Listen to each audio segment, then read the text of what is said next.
आपके chartered accountant से कोई बड़ी भारी गलती हो गई है, कोई ब्लंडर हुआ है, छोटी गलती नहीं बड़ी गलती कोई हुई है, या आपका टैक्स कंसल्टेंट से कोई बड़ी गलती हुई है, तब वो आपको फोन करेगा और आपसे अपॉइंटमेंट फिक्स करेगा कि आपकी ये गलती है, मैं आपके साथ बैठ के बात करना चाहता हूँ। आप उसको अपॉइंटमेंट का टाइम दीजिए, फिर वो आपके साथ बात करेगा। और आप बोलेंगे मेरे घर में आ जाओ तो आ जाएगा, आप बोलोगे मेरी दुकान में आ जाओ तो आ जाएगा। आपको अगर सुविधा है, वो पूछेगा आपको सुविधा है तो आप मेरे ऑफिस में आ सकते हैं। आप कहोगे नहीं नहीं मेरे पास टाइम नहीं है आपके ऑफिस में आने का, ठीक है मैं आता हूं आपके पास। ये तो होता है वहां का वैट कमिश्नर। और यूरोप के कोई भी देश का वैट कमिश्नर टैक्स पेयर को सर करके बात करता है, sir sir sir, okay sir, right sir, very good sir, fine sir, आदि आदि आदि आदि, ये बात करता है। भारत का वैट कमिश्नर आपका सर तोड़ के बात करता है, वो तो सर सर करके बात करता है। भारत का वैट कमिश्नर तो आप जाओगे तो कमरे में कुर्सी नहीं रखेगा, कहेगा बाहर खड़े रहो, और खुद बैठा बैठा चाय पीता रहेगा, कहेगा फुर्सत नहीं है, कल आओ, परसों आओ, नरसों आओ। तो टेंडेंसी में बहुत फर्क है। और इससे भी ज्यादा इंटरेस्टिंग बात है जो बहुत महत्व की है, फिर मैं आता हूं मुख्य विषय पर। दुनिया के किसी भी देश के वैट कमिश्नर को पगार नहीं होती है, सैलरी नहीं मिलती है, उसको कमीशन मिलता है।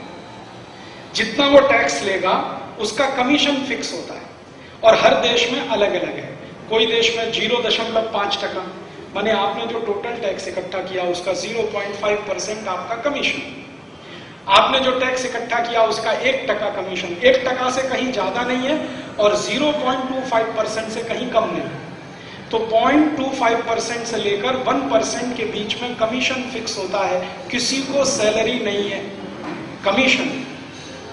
और एक मजे की बात, किसी भी वैट कमिश्नर को यूरोप के किसी भी देश में सरकार का घर नहीं मिलता रहने के लिए, किराए के घर में रहना पड़ता है। सरकार का टेलीफोन नहीं मिलता, सरकार का मोबाइल फोन नहीं मिलता, सरकार की कार नहीं मिलती, सरकार के फोकट के टिकट नहीं मिलते हवाई जहाज में आने जाने के लिए। बीवी बच्चों को तो कभी कोई सुविधा नहीं मिलती। जो करना है अपने पैसे से करना है, सरकार की तरफ से कोई सुविधा नहीं। आपको जो कमीशन मिल रहा है उसी से आपको अपनी जिंदगी चलानी है, बाकी आगे कोई बात नहीं है। भारत देश में इसका ठीक उल्टा होता है। वैट कमिश्नर को पगार तो है और उसको ढेर सारे पगार के साथ इमोल्यूमेंट्स हैं। हाउस टैक्स अलग मिलता है, हाउस रेंट अलग मिलता है, उसके बीवी बच्चे बीमार हो जाते हैं उसके लिए पैसा अलग मिलता है, फोकट की बिजली जलाने के लिए, फोकट का डीजल पेट्रोल फूकने के लिए अलग से मिलता है, बीवी बच्चों को हर साल घुमाने के लिए हिल स्टेशन पे जाए अलग पैसा मिलता है, और उसके मम्मी पापा भी बीमार पड़ जाए वैट कमिश्नर के तो उनको खर्चा अलग मिलता है। तो भारत का जो वैट कमिश्नर है और यूरोप का वैट कमिश्नर है, जमीन आसमान का अंतर है। हमारे देश की सरकार ने ये सारी माहिती छुपाई लोगों से और बोल दिया कि यूरोप के 123 देशों में वैट है तो भारत में भी आना चाहिए, लेकिन ये नहीं बताया कि उन 123 देशों में किन आधार पर वैट है और हमारे यहाँ किन आधार पर आ। सबसे खराब बात हमारे देश में जो हुई है वैट में कि ढेर सारे दूसरे टैक्स भरते हुए आपको वैट देना है। अब इसमें एक और महत्व की बात मैं कह दूं, फिर ये स्लाइड में शुरू करूंगा। भारत देश के नागरिक अगर नेट इनकम कर रहे हैं तो उनको टैक्स देना है इनकम टैक्स। बात समझ में आती है? Net income. और अगर आप ग्रॉस इनकम कर रहे हैं तो अब आपको टैक्स देना है वैट। वैट जो है ना, ग्रॉस इनकम पर लगने वाला टैक्स है। ये बात सबसे महत्व की है जिस पर मैं अब आपका ध्यान आकर्षित करना चाहता हूं और महाराज जी से विशेष निवेदन करना चाहता हूं, ये सबको बताएं। आपकी ग्रॉस इनकम अब टैक्सेबल हो गई, नेट इनकम पहले से टैक्सेबल थी। इसका माने आपकी टोटल इनकम टैक्सेबल हो गई। अब आप अपनी इनकम छुपा नहीं सकते। वैल्यू एडेड टैक्स लाने के पीछे हिंदुस्तान की सरकार की सबसे बड़ी साजिश है वो ये कि भारत के व्यापारी और उद्योगपति वर्ग की सारी इनकम सरकार की आंखों के सामने रहे,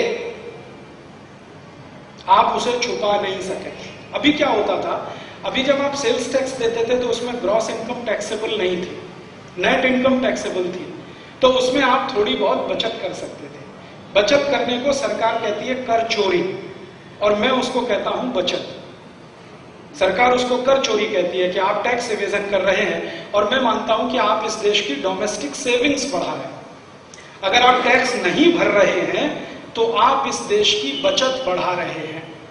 सरकार कहती है कि कर चोरी कर रहे हैं, मैं कहता हूं कि आप टैक्स सेविंग्स वो करने से इस देश की बचत बढ़ाते हैं। कैसे?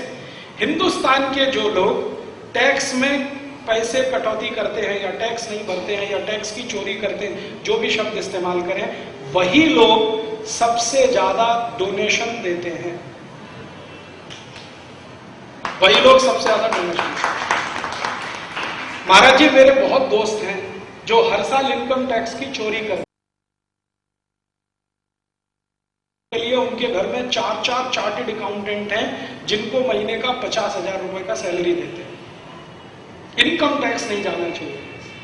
मैं उनको कहता हूं, भाई तुम इतना खर्चा चार्टेड अकाउंटेंट पे करते हो और इतना दान में भी देते हो, रोज का 1 लाख रुपए का दान दे सकते हैं, इनकम टैक्स नहीं देते। रोज का 2 लाख रुपए का दान दे सकते हैं, इनकम टैक्स नहीं देते। मैं जानता हूं, मेरे बहुत अच्छे मित्र हैं जैन समाज में ही हैं जो रोज का 2 लाख रुपए दान देते हैं, 3 लाख रुपए देते हैं, 4 लाख रुपए देते हैं।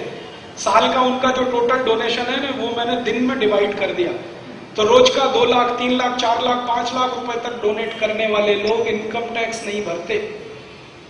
क्यों? मैंने एक दिन उनसे पूछा। उसमें से कई लोग तो मुंबई में हैं। तब उन्होंने मुझे एक बहुत गंभीर बात किया, और उस दिन से मैं उनको सल्यूट करता हूं, मैं उनको प्रणाम करता हूं। सरकार उनको टैक्स चोर कहती है, मैं उनको सल्यूट करता हूं। वो कहते हैं, राजीव भाई, भारतीय संस्कृति में कुपात्रों को दान नहीं देते।